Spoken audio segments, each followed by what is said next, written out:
বাংলাদেশের ক্রিকেটকে সাফল্য এনে দিতে বিভিন্ন সময়ে নীরবে কাজ করেছেন কয়েকজন সংগঠক। তাদেরই একজন প্রয়াত রাষ্ট্রপতি জিয়াউর রহমান ও সাবেক প্রধানমন্ত্রী খালেদা জিয়ার কনিষ্ঠ পুত্র আরাফাত রহমান কোকো। রাষ্ট্রপতির কিংবা প্রধানমন্ত্রীর সন্তান পরিচয় ছাপিয়ে তিনি নিজেকে প্রতিষ্ঠা করেছিলেন এক দূরদর্শী ক্রীড়ার সংগঠক হিসেবে।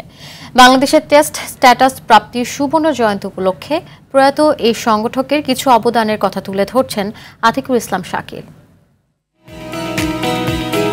ক্রিকেটাররা মাঠের পারফরমেন্স দিয়ে দেশের পতাকা তুলে ধরছেন বিশ্ব দরবারে, আর মাঠের বাইরে থেকে সে মঞ্চ তৈরি করছেন সংগঠকরা, যার উপর দাঁড়িয়ে গড়ে উঠেছে আজকের বাংলাদেশ ক্রিকেট। সেই ভিত্তির অন্যতম স্থপতি ছিলেন আরাফাত রহমান কোকো।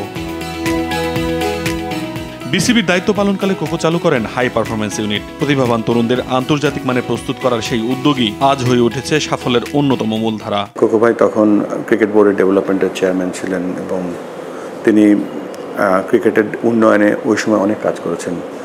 আমার মনে আছে যে আমরা হোস্ট করেছিলাম আন্ডার-19 বিশ্বকাপ এখানে, এবং সেই বিশ্বকাপের পেছনে তার অনেক অবদান ছিল।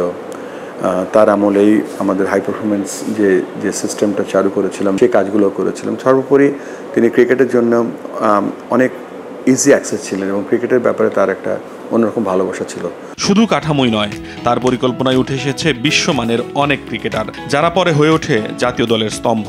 উনি দায়িত্ব নিয়েছিলেন আপনি গেম ডেভেলপমেন্ট কমিটির চেয়ারম্যান হিসাবে, এবং আপনি বাংলাদেশের এই যে ক্রিকেটের যে পাইপলাইনটা, যেটা আপনি বয়সভিত্তিক ক্রিকেটের যে উত্থানটা, যেটা হচ্ছে ব্যাপক আকার ধারণ করেছে, ব্যাপকতা পেয়েছে। আমি যদি বলি একেবারে মাঠ পর্যায় থেকে সেরা ক্রিকেটারদের খুঁজে আনাটা, আজকে আপনি সাকিব, তামিম, মুশফিকুর রহিম, মাহমুদুল্লাহ রিয়াদ, শামসুর রহমান শুভ, আপনি জাস্ট 2000 উনি যতদিন ছিলেন 2004, 2006 যে আমাদের যে অনূর্ধ্ব-19 বিশ্বকাপ হলো, তাদের যে ক্রিকেটার আমরা পেয়েছি ওইখান থেকে, সেই ক্রিকেটারাই কিন্তু আপনার পর্যায়ক্রমে বাংলাদেশ দলকে অনেক লম্বা সময় সার্ভিস দিয়েছে। এটা কিন্তু ওনার একটা সুদূর প্রসারী পরিকল্পনার সুফল।